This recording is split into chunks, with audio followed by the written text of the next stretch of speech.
Hey, what's going on, everybody? I'm Tommy C, and I'm here to talk to the longtime subscribers.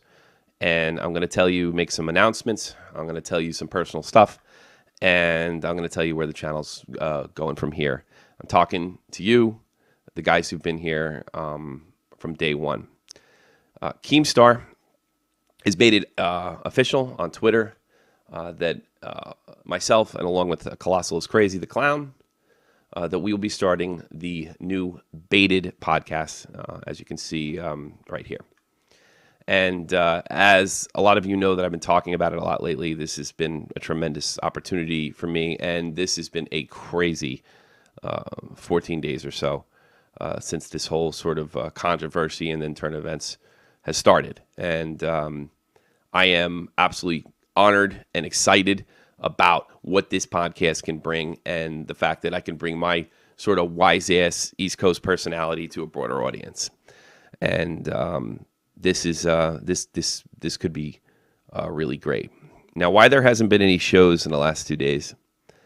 I spent the basically 12 hours out of the last 2 days. One from about from like 9 o'clock at night to 6 in the morning. Making a video in defense of Keemstar and some of the I guess blowback or hate that he's getting. I mean, Keem is the biggest story on YouTube right now on the whole website.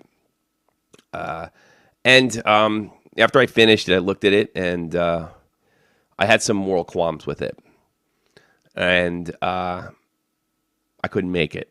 I couldn't upload it, and I only got 75% of it finished, and I just wasn't comfortable doing that. It's not that I'm uncomfortable defending Keemstar. I'm not. I think that a lot of the backlash that he's getting is obviously coordinated and absolutely spiteful and unproductive. I see YouTubers, first-rate YouTube royalty, people that have been very, very successful over the last 12 months. Basically,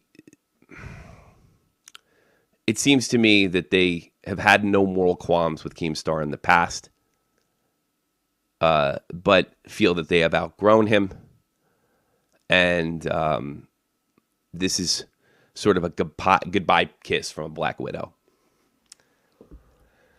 I'm not here to defend Keemstar for some of the stuff that he's done in the past, some of the stuff that he said. I even took issue with him over the Tommy NC situation, and that's where he noticed me. And in those conversations, when he asked me if I wanted to be a part of this podcast, he at no time told me to take the video down, where I roasted him right to his face.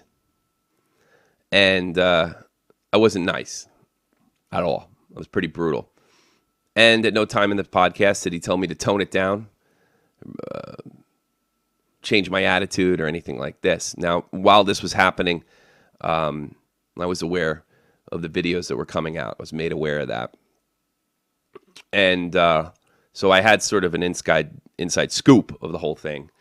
And then the first Leafys here video came out, which for somebody who had no moral qualms for the past 12 months or so, and benefited from Keemstar. And the entire reason that I got in an argument with Keemstar to begin with was he was essentially defending this person. I found this disgusting and disloyal, and I wanted to jump into the fray with my own video. And it was probably going to be in the attack style videos that I had done in the past on. And I can't do it. I can't do it. And I think it's just better off than being a wise ass in this particular situation than just to be honest. And I believe that somebody who would reach out to me, an unemployed veteran, living in Germany, learning the language but struggling with it, and somebody that's been through what I've been through. I had the rug pulled out from me just before I was supposed to PCS or leave Germany from the military. And the military basically saved my life and my relationship with my daughter by making it legal for me to stay here. I got remarried, and we went on a ridiculous custody battle that we won. And in that whole fight, I lost every dime that I had made in Iraq just to stay here and see my daughter. And then, of course, I have a new son now, and we're building. We're building on something. Keem comes to a person like that, not knowing, and gives them an opportunity. I don't think that makes him a 100% horrible person. Not discounting the things that he's done in the past. I'm not discounting that at all. I also look at Tony, the famous Twitch streamer that was falsely accused of being on a sex offenders list. And how he's forgiven Keemstar. And he's also benefited with a wonderful Twitch channel. Keemstar may have made an old man cry, but every time I turn on that channel, he's making an old man laugh. He has more friends than he ever did before. I defy you to go on that channel and tell me that things didn't work out in the end for him. So no, Keem's flawed, but he's not Hitler, and it's a little different. It's a little ridiculous to make this kind of comparison to him. Now, the two benefactors of Keem's way of doing the news were most certainly Grade A Under A, who got to have it out with pranksters that he had in his sights and win and benefit. And, of course, Leafy is here, who's constantly being accused of a cyberbully, who brutally attacked my friend with autism, made a sorry excuse for an apology, didn't even look at the camera. Unlike Keem's apology, where he actually did look at the camera. Leafy was praised for his apology, receiving more likes than dislikes, and, of course, Keem was roundly, I'm looking for the words here. Keem's apology was not accepted, like Leafy's apology was. And one thing that I'm personally about, and I think people that you guys, I'm loyal. I'm loyal to my guys. I'm loyal to my friends. I'm loyal to my family. In fact, I'm not going to pat myself on the back, but I'm the most loyal person I know. I had a plane ticket in my hand to leave this country, and I could have left my daughter and all the mistakes that I left behind with my relationships, and I stuck it out. I don't know too many people that have done that. And I know that's kind of patting myself on the back, but maybe it's just a little bit of pride. I look out for other people, even ones that make mistakes. Now, Keem, like I said before, he's given me a tremendous opportunity, and that's all it is an opportunity. I haven't been paid. I haven't been offered money. I haven't asked for money, and I haven't been told to take 2 videos down that were extremely critical of Keem. And I don't take anything I said back in any of those videos. But for him to kind of suck it up and give me this tremendous opportunity, I think that I owe him a certain amount of loyalty, and I wanted to show this with this video. But I think it would do more harm than good, and I think just going on and being honest about the whole situation. Now, I have taken some shit from Twitter, some friends, some legitimate questions. I think some legitimate questions are in order, and I think I've answered a lot of them on Twitter about going from one extreme to another. And I stand by every one of those statements. I'm there to be critical. I'm there to give my honest opinion. So I don't see any reason why I should change. I don't think Colossal is crazy as a sellout. I think Colossal is looking to do something fantastic, interesting, and potentially seriously entertaining. That's what he's interested. I've talked to him many times, and he's been very supportive of me through this. We had a conversation today. I needed to talk to somebody because, this is a whole new world for me, and I wanted to thank him personally for having a chat today. And I'm glad that I didn't put out that video. So I don't have a problem making a defensive Keemstar. I have no moral qualms with it. I've been a fan of Drama Alert for a while. It seems so awful hypocritical of me to enjoy that type of entertainment and not enjoy that type of entertainment and all of a sudden have moral qualms with it out of nowhere. When I did have qualms with it, I attacked Keemstar, this little tiny channel. And if I do have stuff like that in the future, yes, I will. I'm always going to be a defender of Tommy NC 2010. Always. As long as he's been wronged, I will be there. I was there when he has 2,000 subs. I was there before Touch.0, and I will be there in the future. And if Tommy NC is wronged, and I have a position to get my voice out on it, and the Baited podcast gives me that platform, you're damn right I'm going to do it again. You're damn right I'm going to do it again. But Keem has shown me that there's I think there's a little more to them than the troll that you see. I think there's a lot of generosity there. Him helping me does him no harm. I mean, he doesn't. I don't see how that really benefits him. I mean, if I go on and suck, then everybody loses. But I'm not going to suck. And Colossal's not going to suck. And Keem's not going to suck because we are three unique, strong, opinionated personalities. And I think we're going to rock it. I think it's going to be something different and something special. And it's something that I would be interested in even if I wasn't involved in it.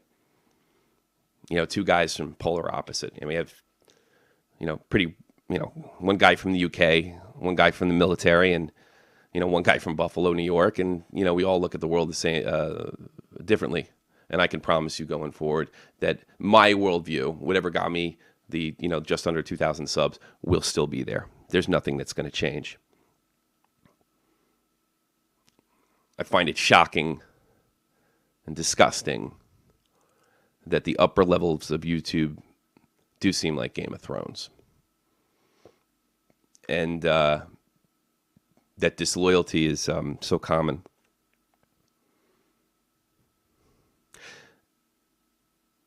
Whatever twisted way Keem had to defend his friends, and whether you agree with it or not, he's still defending friends.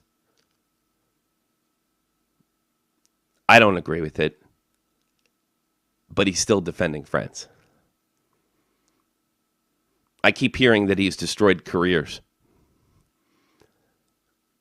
But when you're a celebrity, or YouTube celebrity, you've turned in your private citizen card and you've become a public figure. It seems like a lot of YouTubers out there, when they become celebrities, still want to maintain their private status. It's not the way it works. When you become a public figure, the rules change, and it's a small price to pay when you've benefited so much.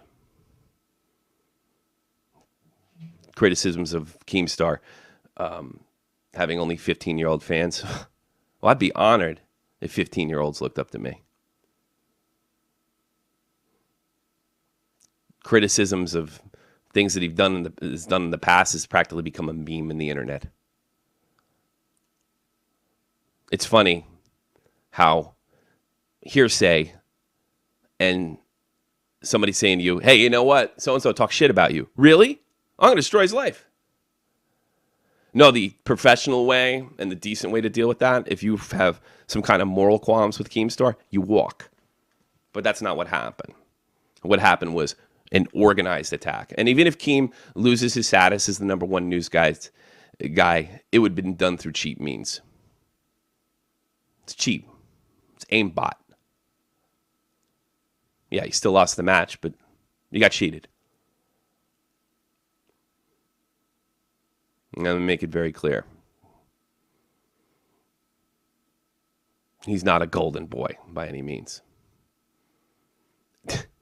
Keem reminds me of a ton of Italian American boys that I grew up with in New Jersey. They're always swinging for the fences. They got to win every argument. They got to win every fight. And I knew a lot of them growing up. And to be perfectly honest with you, not all of them were the worst people on earth. Some of them were awful. I got anger issues too. Keem punched a guy in a parking lot once. I have a restraining order against me in New Jersey that I got in 1998. What am I going to judge him for? I think he's done wrong. I got the platform to do it. I'll call him out. But one thing I won't do, and I've mentioned this in another video, I'm not a content cop. And I don't use cyberbully as a defense or an attack or a weapon to try to destroy other people. I'm not going to do that. I'm never going to be involved in that. I think that's a lot of crap. And I made this video that nobody watched a couple weeks ago, before this whole Keemstar thing happened. It was called Tommy NC and Cyberbullying. You can check it out if you want. So none of my opinions have changed. I don't like disloyalty. I think it's garbage. You got a problem, walk away. The revenge thing, really? It makes you no better than Keem. So you're accusing the guy of ruining countless YouTubers' career. And what's your solution to that? Ruin another YouTuber or try to? No. And here's the dirty secret. Keem ain't going anywhere. This is a guy that's been taken down several times and rebuilt every time. He obviously has a talent that most people don't. And I am now one of his supporters, unapologetically, with Tommy NC 2010's blessing, consent, and he's done nothing but wish me good luck. Thank you, a longtime subscriber, the people I've talked to on Twitter, for being there. Hockey's going nowhere. In the crease with Tommy C starts during the World Cup. Shot from the Point Live is Sunday, 3 p.m. Eastern Standard. And thank you so much for being a part of what potentially could be not just great for me, but great for my team, who, by the way, 100% supports this. Jeff, Matt, Jake, Kenny, Dead on Dave. Thank you all.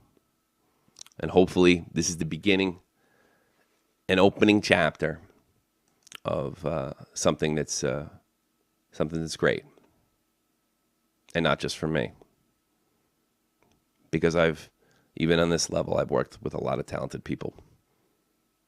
And it would be nice to give them a platform one day when I'm in a position to do it.